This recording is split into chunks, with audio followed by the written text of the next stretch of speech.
cinema, ele é um ponto de partida para reflexões maravilhosas, né? E ele não está no lugar exatamente do conforto, né? Ou da diversão. Claro que tem filmes que são feitos para a gente divertir, para esparecer, mas na realidade, ao menos o cinema que eu gosto é o cinema que planta uma sementinha, né? Que eu acho que é o que está ligado à arte, né? A arte como essa capacidade de nos plantar uma sementinha dentro da gente e falar algo que nos leva a refletir. Então, às vezes a gente vê filmes que a gente sai incomodado ou que a gente fica pensando a semana inteira nas imagens, né? Tem imagens arquetípicas dos filmes que são maravilhosas, né? E então, bom, é uma arte do século XX, né, que entra no século XXI cada vez mais potente e nos fala, é o contador de histórias moderno, né, é o cinema.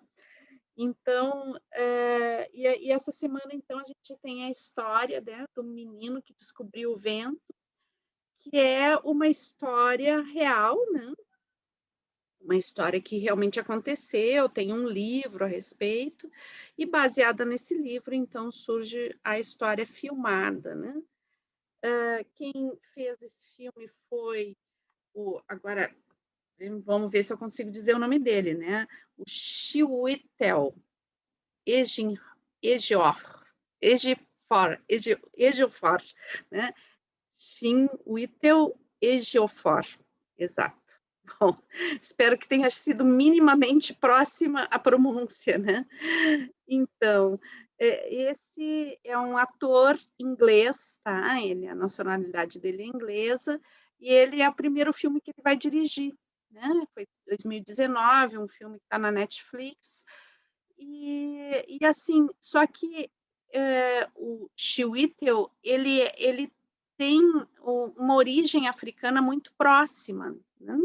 Isso se revela não somente pela cor de pele, mas também porque os pais dele eram nigerianos. Então, eu acho que a questão africana ainda é muito presente nele, não só pela questão de ancestralidade, né, longínqua, mas também por uma experiência de vida, por ter parentes muito próximos, né, que são africanos, nigerianos no caso. Então, ele toma essa história, né, desse menino, inclusive, o menino, ele ajuda no roteiro, ele é um dos roteiristas, né? Então, é bem interessante.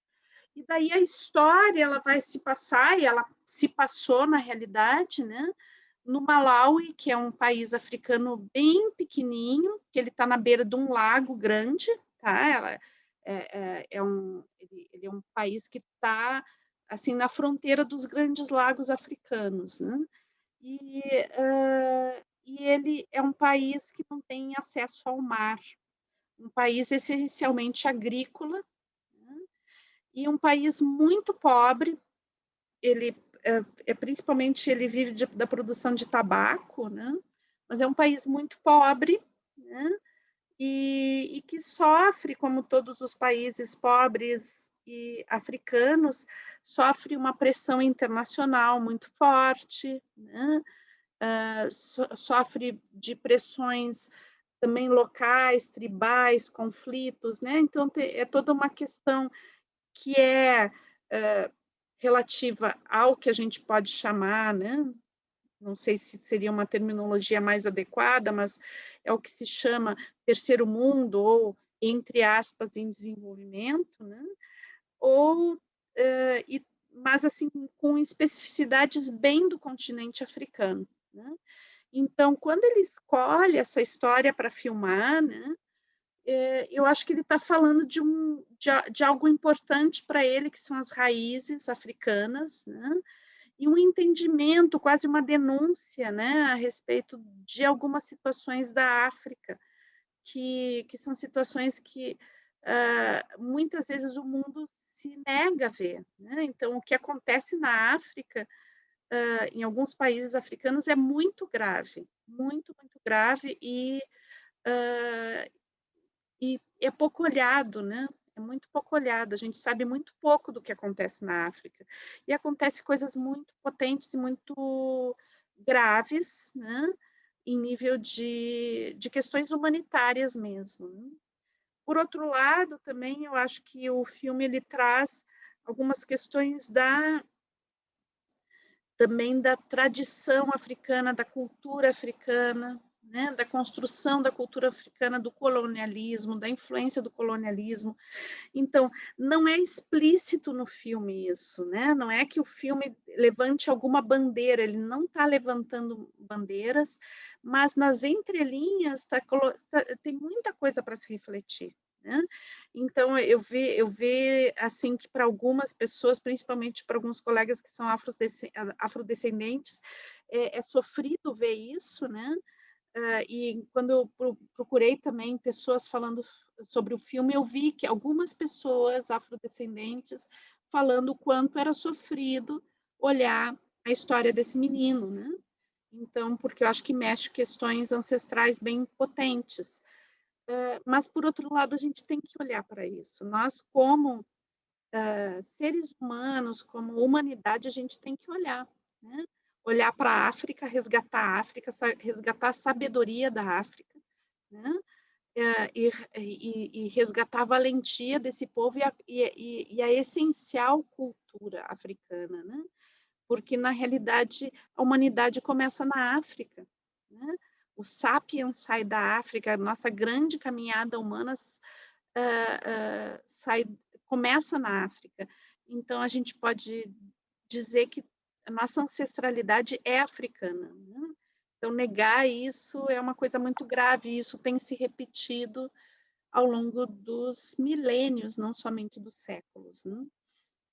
Bom, então acho que por trás desse filme, que parece um filme tão simples, tem essas questões. Né?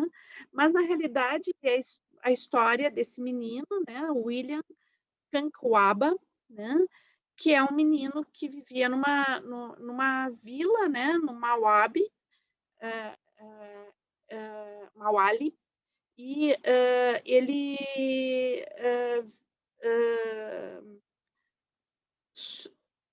toda a história vai cercar toda a dificuldade, né, a escassez de recursos, né, que existe no país, a escassez de recursos em todos os níveis, né, a pobreza extrema, e esse menino que luta para romper com isso, né?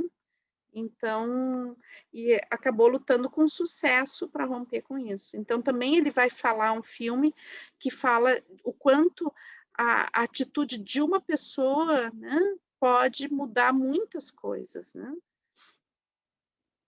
Bom, então a gente vai ver o início do filme tem essa coisa muito bonita que é essa dança, né? Que eu tive pesquisando. Então o nome dessa dança é a Guli Wankulo, né? É uma dança dos povos tradicionais daquela região, e é interessante a gente perceber que os povos tradicionais da região não são exatamente do país, né?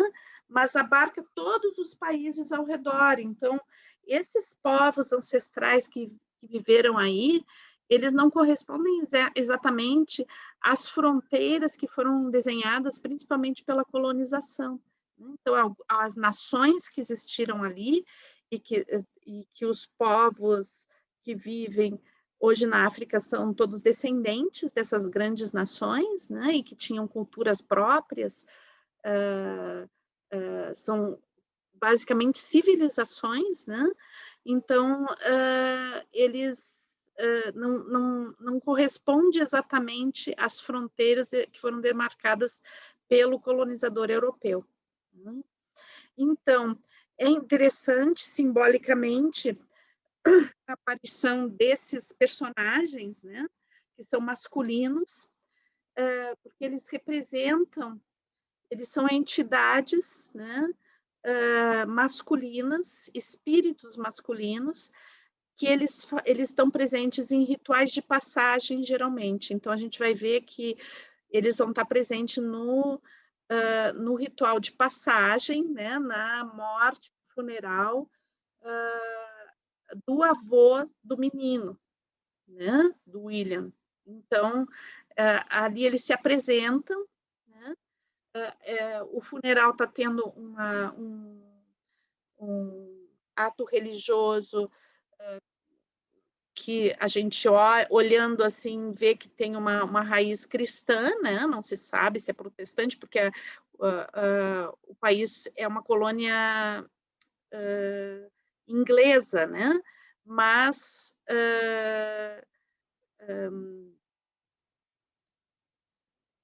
não deixa claro exatamente qual é a religião que está sendo feita ali, aquele pastor, o que, que ele é, de que religião ele é, não está super claro, ao menos para mim não ficou claro, né?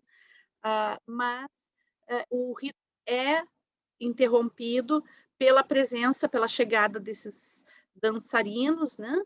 Que eles fazem, então, trazem essa coisa da cultura africana, né? E desse ritual ancestral. E é interessante também simbolicamente no filme, porque esses personagens, eles também são, dentro dessas culturas desse país, existe elas estão voltadas, né, os rituais que estão ligados a esses personagens estão ligados à iniciação do menino. Então, por quê? Porque a cultura, me parece que é a cultura bantu, né, que é de onde essa dança vem, então, tem uma origem fortemente matrilinear, né? Então, é como que esses personagens, esses espíritos, eles fizessem um contraponto a essa cultura matrilinear, e daí, então, eles vêm buscar os meninos para o ritual de iniciação. E daí pega o nosso personagem, né, mais ou menos na faixa de 13, 14 anos, onde ele está, né, na sua puberdade, está tendo que assumir uma série de papéis na vida. Então, os pais deles querem que ele continue os estudos, né? Mas daí vem toda a dificuldade que impede ele de continuar os estudos.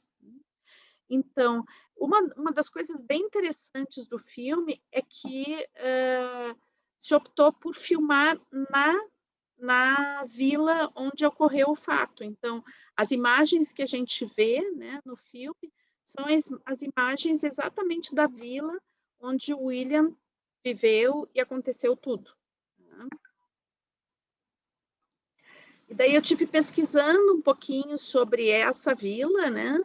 E então, na época que o William começou a ter essas ideias, né, sobre a água, sobre o vento, então existia um poço, né, que tinha água potável, mas era difícil de retirar a água desse poço, e a água potável que se teria acesso era a mais ou menos 100 quilômetros dali que teria água potável, né? Então, uma situação de extrema escassez também. Então, e daí também tive pesquisando um pouquinho, né, sobre as condições das famílias no país, né? Então, a renda anual por família é mais ou menos de $200. E daí a escola, né? A escola, ela só tem privada, o governo não dá escola, né? E a anuidade da escola é $80. Então, vocês imaginem que para uma pessoa estudar nesse país é algo muito raro, muito difícil, né? São poucas pessoas que podem estudar. Bom, a família do William queria muito que ele estudasse, eu acho que viu o talento dele também, mas não tinha dinheiro para pagar a escola, né? Não tinha condições de pagar a escola.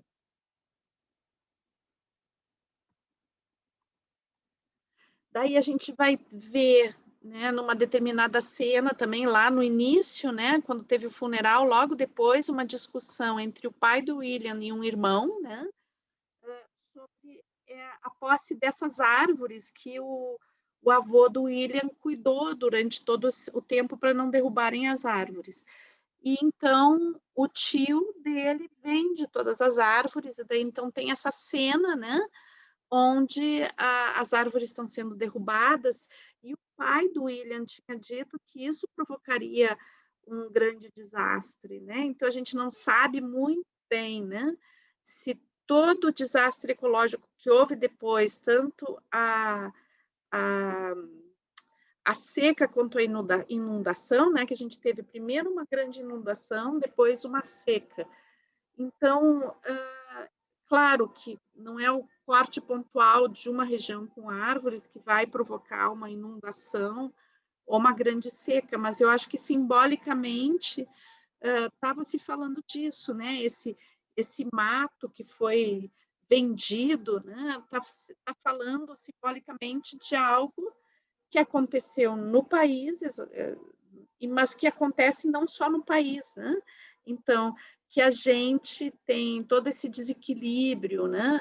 O excesso de chuva, a falta de água, a miséria humana como uma consequência, né? Da forma como a gente trata a natureza, do vender a natureza, né? Essa desacralização de elementos como a árvore, né? Que a árvore vista como um objeto e não como um ser sagrado, né? O mato visto como um objeto que a gente quer só ali cortar e depois plantar de novo, né? Então a gente vê essa desacralização, né? E essa esvaziamento de alma que existe, né?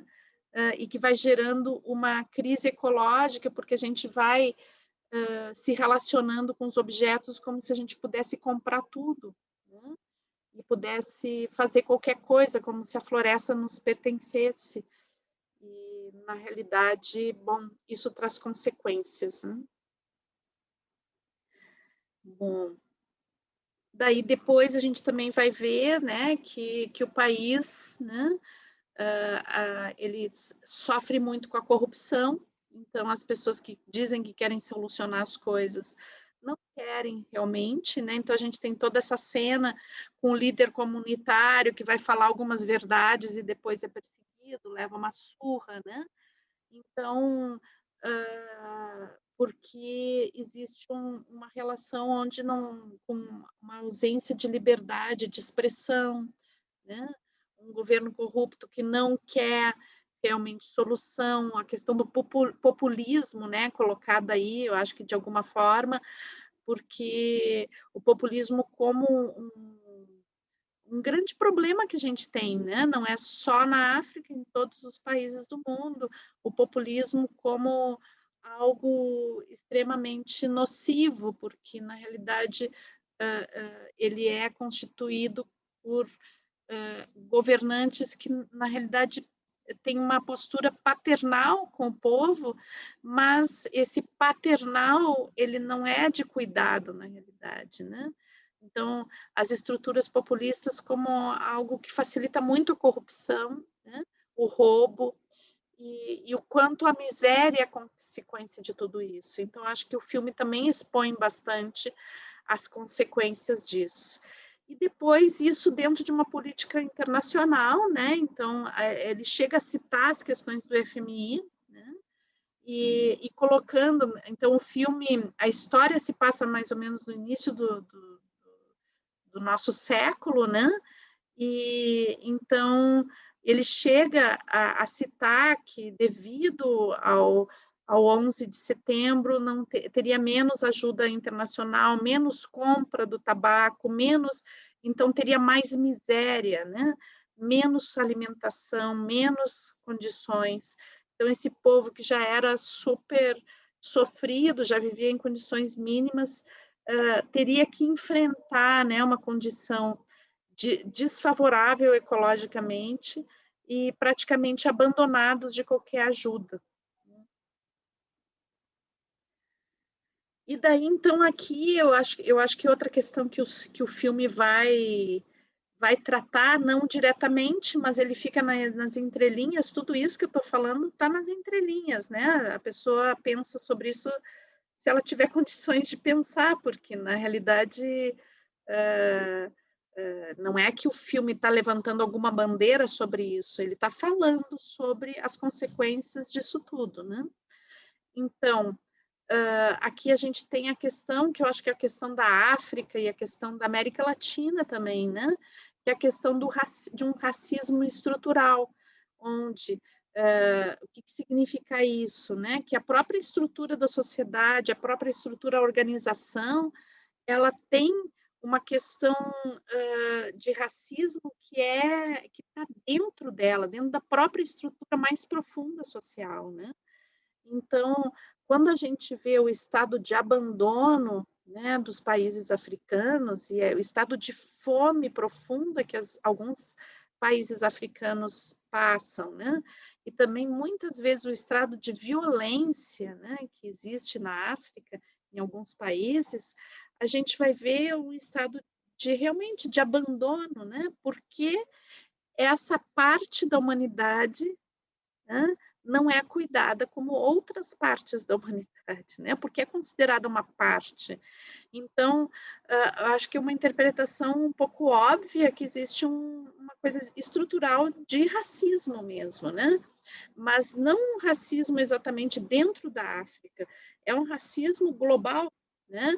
É um racismo onde o mundo branco, né? O mundo branco no sentido de um mundo europeu olhando, né? O mundo europeu aqui não exatamente as pessoas que vivem na Europa, né? Mas a estrutura de poder que vem do colonialismo, né? Olhando o negro, olhando o povo ancestral da América Latina como inferior, né? Como não como pessoas inferiores que não valem o investimento.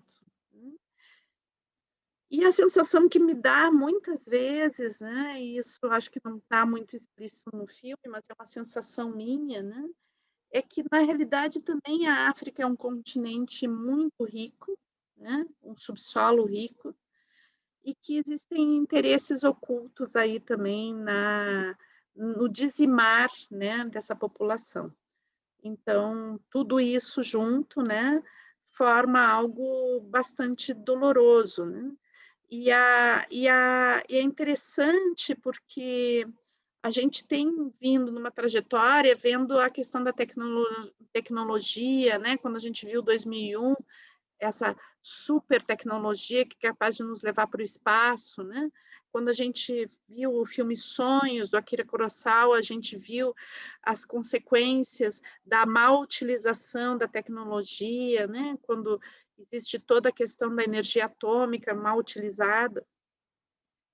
E aqui a gente vê um mundo altamente tecnológico, porque a gente vê esse fato acontecendo no ano 2000, 2001, mais ou menos, né? E essas pessoas que não têm acesso a quase nada, né? Não têm acesso a alimento, não têm acesso à água, não têm acesso à educação. Então, o que significa isso num mundo rico, num mundo que teria condições, se a gente tem condição de mandar pessoas numa corrida espacial, porque a gente não tem condições de solucionar algo tão simples como a fome no mundo. Então, acho que essas são questões que o filme vai levantar. Né? E daí, então, eu acho que existe essa questão de um genocídio mesmo, né? De um genocídio, a gente vai ver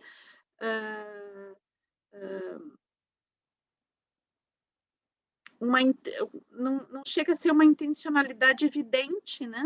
Mas o abandono, ele traz a questão da intencionalidade, né? Quando a gente abandona podendo valorizar e contribuir, é porque existe uma intencionalidade.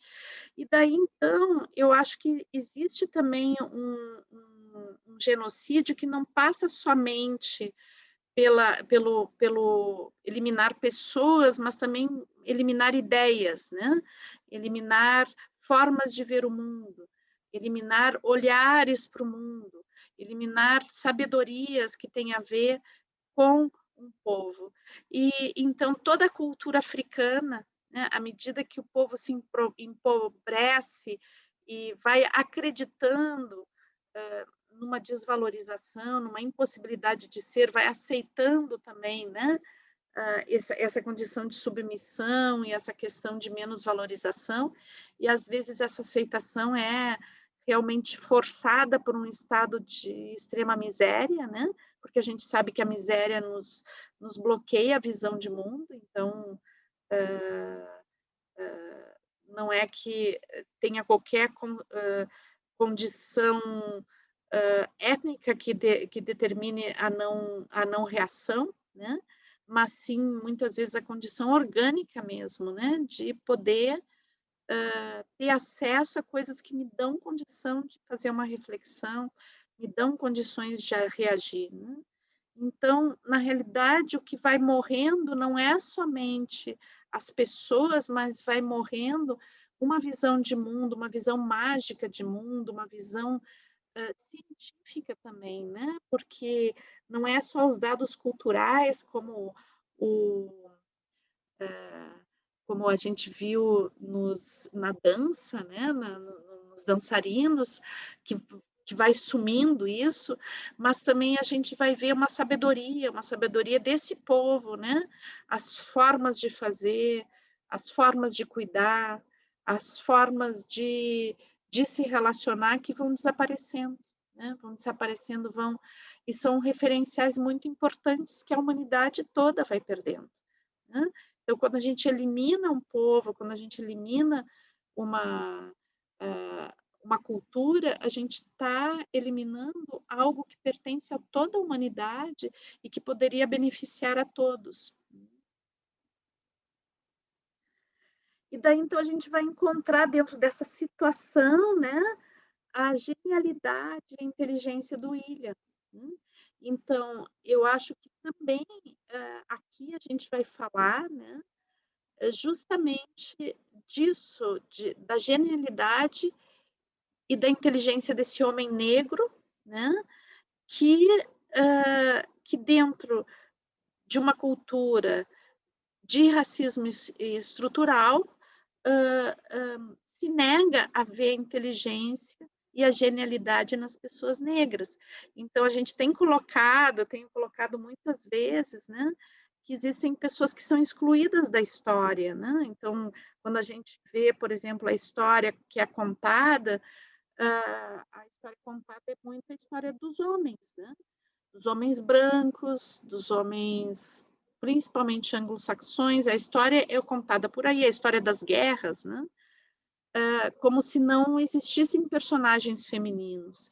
E também, quando a gente vai contar a história, a gente vê a pouquíssima presença, né, de personagens na história oficial contada, né, de personagens negros, como se eles não tivessem participação na história.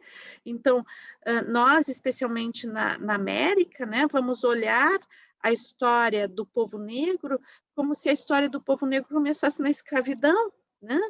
E essa é uma história terrível que acontece num determinado período histórico, mas a África tem muitos anos antes, né, de história, e continua a sua história depois. Então, tem pessoas geniais que estão na África, e tem também pessoas geniais e com muitas contribuições em todo o mundo, porque depois de uma espécie de uma diáspora, né, africana que leva os africanos por todas as partes do mundo de uma forma terrível, né,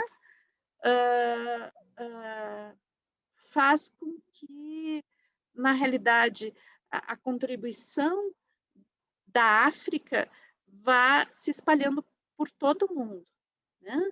Então, através dos seus descendentes. E que quantas vezes o olhar é de preconceito e não consegue validar a genialidade e a inteligência. Então, o filme o fato de ele retratar o personagem, né? Um personagem real, um personagem que existe ainda, né?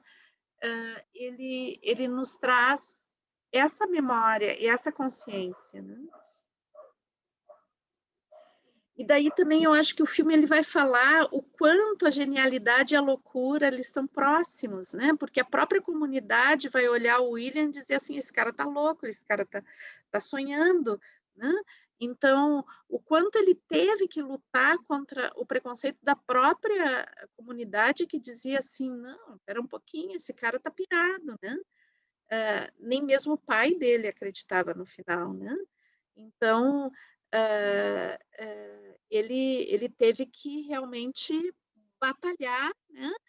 E, e não se deixar atingir por, por toda a desqualificação que ele sofria, né? E bom, que bom que ele conseguiu, né, ter suficiente identidade, né, para se manter e suficiente lucidez para saber que ele podia, que a ideia dele valia, né? Que ele tinha condição de fazer uma mudança, mesmo que todos estivessem contra ele. E daí, então, eu acho que a grande mensagem do filme, né, que as ações em nível local, elas podem propulsar grandes mudanças, né? Então, assim, o que ele fez ali, que era, na realidade, o que ele queria era buscar ter eletricidade, água e comida para a família dele, logo isso serviu como solução para muitas pessoas, né? Hoje, ele, para aquela nação, ele é um orgulho, né? E é uma inspiração para muitas pessoas. Então, essa pequena ação local, né? Que às vezes a gente tem lá ações locais que a gente acha assim, ah, mas é tão pequenininho isso que eu vou fazer, né? Então, eu acho que nada é pequenininho, né? Se toca a vida de outra pessoa, tem uma condição de ser muito grande. E daí, então, eu acho que a questão admirável do William é justamente essa capacidade de persistir, de acreditar realmente na ideia dele, né? E de se colocar a serviço. Então, eu acho que ele é uma inspiração, né? Para cada um de nós.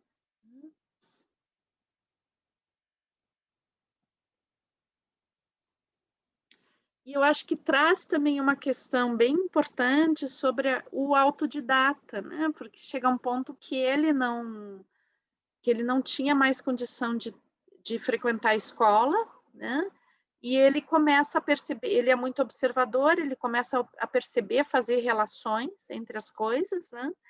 E ele começa um processo de ele mesmo ensinar para ele mesmo, através da observação, através de um método bem empírico, né? Ele vai tentando, tentativa e erro, e ele vai chegando a conclusões, né? Eu acho que também uma das coisas que o filme traz, né, que eu acho que é importante como um segundo plano, assim, um pano de fundo, é também a questão da aprendizagem, né, que ela não tem uma única forma de a gente aprender, né? E o quanto a experiência, né, quando a gente coloca a mão na massa, ou quando a gente busca construir algo, revelar algo, criar algo, se a gente tem uma persistência, se a gente acredita naquilo que a gente está fazendo, nós podemos nos construir a nós mesmos também nesse sentido, né? Então, mesmo diante da escassez de recursos, o William era uma pessoa super criativa, né? Observadora, persistente e disciplinada também, né? E eu acho que um dado dele também é obstinada, né? Porque podia acontecer qualquer coisa, mas ele não desistia da ideia, né? E daí tem a questão, né, da bicicleta, que eu acho que também foi uma questão bem importante do filme, que é o momento assim que o pai do William acredita muito, a família acredita nele, que é que ele estude, só que chega um ponto, né, que ele não pode mais estudar porque é impossível para a família pagar os estudos. Depois vem toda a questão da seca, que acaba fechando a própria escola, né? Então, e daí o William pede para o pai a única coisa que o pai ainda tem, porque o pai, não sei se você se lembra, ele chega a desistir de comer, né, para poder dar comida para a família. Então, a única coisa que ele ainda tinha, e eu acho que tem uma coisa assim de muito simbólica nessa bicicleta, que vai desde a capacidade de autonomia, de se transportar, é o único meio de transporte da família, né? E também a questão do menino com a sua bicicleta, né? A questão da criança mesmo, né? Então, é como se ele pedisse algo assim impossível do pai dele dar, né? Então, era uma coisa de uma dor para esse pai, né? Pensar que essa bicicleta poderia ser tirada dele, destruída, né? Bom, acho que a grande parte do conflito final do filme fica muito nessa questão aí de quando que esse pai vai acreditar, né?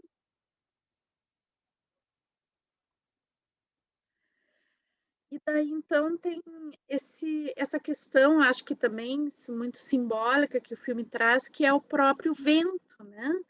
Então, o vento, o poder do vento, que é tocar em tudo, né? E o vento, ele representa também o mundo das ideias, o mundo da imaginação, o mundo da liberdade, o mundo de olhar do alto e ver as coisas não nas suas limitações, mas ver as coisas no seu contexto, de conseguir ver as coisas no contexto e conseguir achar as soluções para aquilo que parece impossível, né?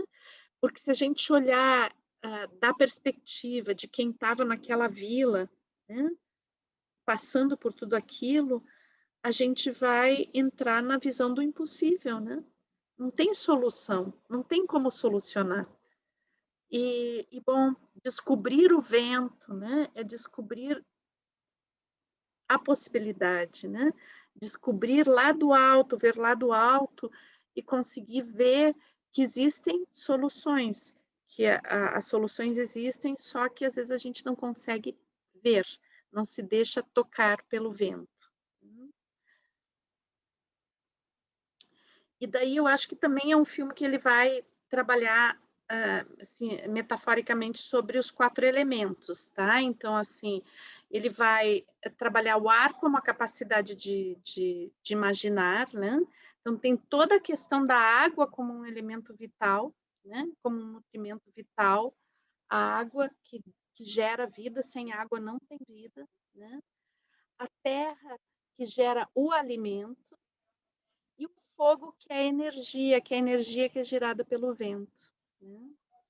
E que vai acender as lâmpadas, né? Vai dar condições tecnológicas para essa população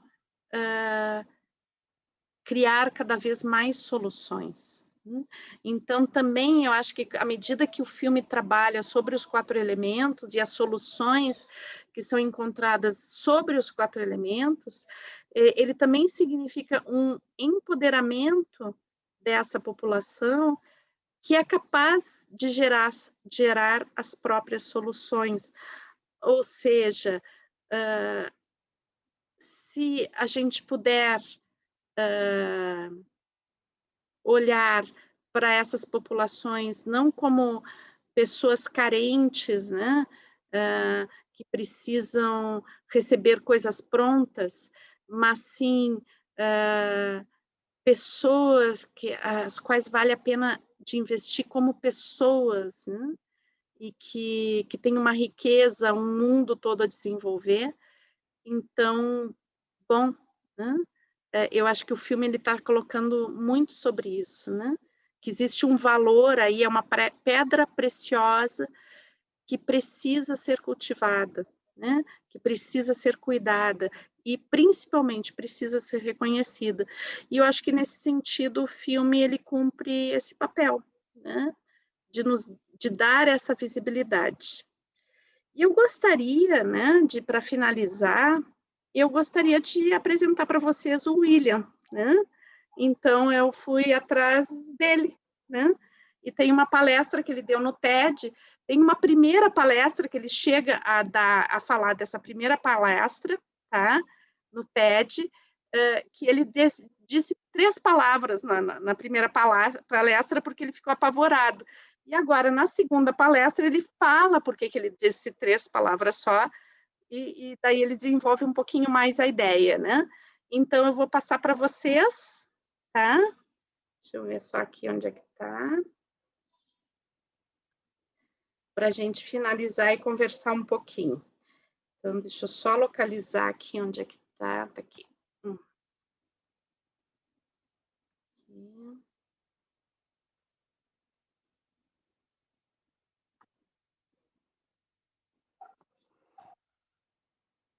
Só um pouquinho, pessoal, que abriu aqui o negócio, só um pouquinho. Não consigo parar agora.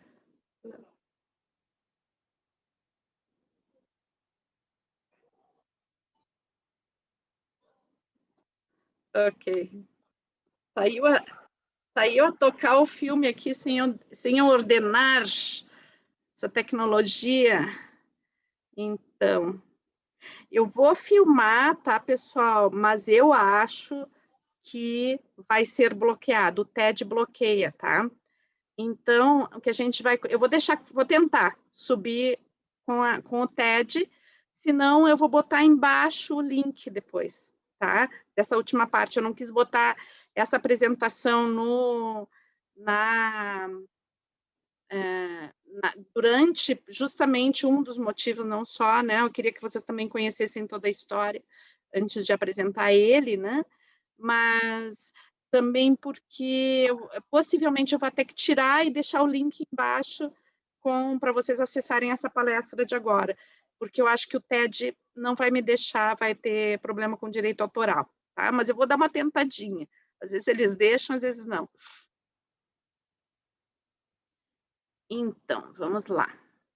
Deixa eu, só um pouquinho que eu não habilitei o som, pessoal. Senão não vai... Senão vocês não vão ouvir ele. Ok, agora sim.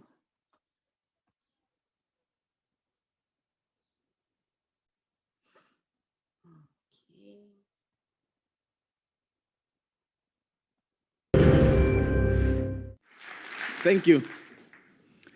2 years ago, I stood on the TED stage in Arusha, Tanzania. I spoke very briefly about one of my proudest creations. It was a simple machine that changed my life. Before that time, I had never been away from my home in Malawi.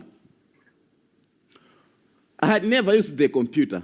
I had never seen an internet. On stage that day, I was so nervous. My English lost. I wanted to vomit. I had never been surrounded by so many Azungu, white people. There was a story I couldn't tell you then, but well, I'm feeling good right now. I'd like to share that story today. We are 7 children in my family, all sisters excepting me. This is me with my dad when I was a little boy. Before I discovered the wonders of science, I was just a simple farmer in a country of poor farmers. Like everyone else, we grew maize. One year, our fortune turned very bad. In 2001, we experienced an awful famine. Within 5 months, all Malawians began to starve to death.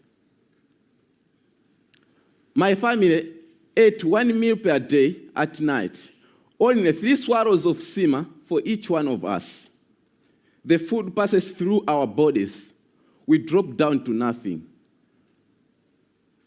In Malawi, secondary school, you have to pay school fees. Because of the hunger, I was forced to drop out of school. I looked at my father and looked those dry fields. It was the future I couldn't accept. I feel very happy to be at the first year of secondary school. So I was determined to do anything possible to receive education. So I went to a library. I read books, science books, especially physics. I couldn't read English that well. I used diagrams and pictures to learn the words around them. Another book put that knowledge in my hands. It said, windmill could pump water and generate electricity. Pump water meant irrigation, a defense against hunger, which we were experiencing by that time. So I decided I'll build one windmill for myself. But I didn't have materials to use. So I went to a scrapyard where I found my materials. Many people, including my mother, said I was crazy. I found a tractor fan, shock absorber, PVC pipes. Using a bicycle frame and old bicycle dynamo, I built my machine. It was 1 light at first, and then 4 lights with switches, and even a circuit breaker modeled after an electric bell. Another machine pumps water for irrigation. Queues of people start lining up at my house to charge their mobile phone. I could not get rid of them.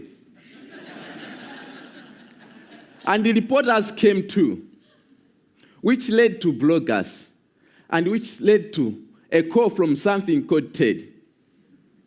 I had never seen an aeroplane before. I had never slept in a hotel. So, on stage that day in Arusha, my English lost. I said something like, I tried and I made it. So I would like to say something to all the people out there, like me, to the Africans and the poor who are struggling with your dreams. God bless. Maybe one day you will watch this on the internet. I said to you, trust yourself and believe. Whatever happens, don't give it up. Thank you.